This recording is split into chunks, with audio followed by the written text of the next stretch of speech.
Welcome. In this video I will show you how to turn on your Ideapad C340 laptop.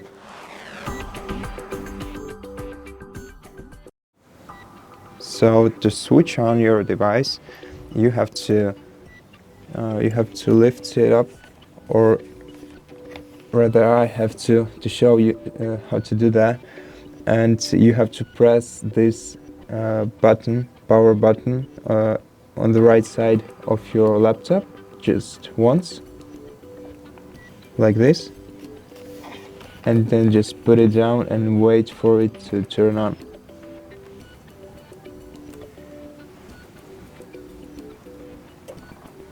And as you can see, our laptop is turning on and we can log into it. I probably mistyped something, but yes, as you can see, we have successfully turned on our PC. So that's it for today. Thank you for watching this video. If you liked it, consider subscribing to our channel, leave us a like and a comment below.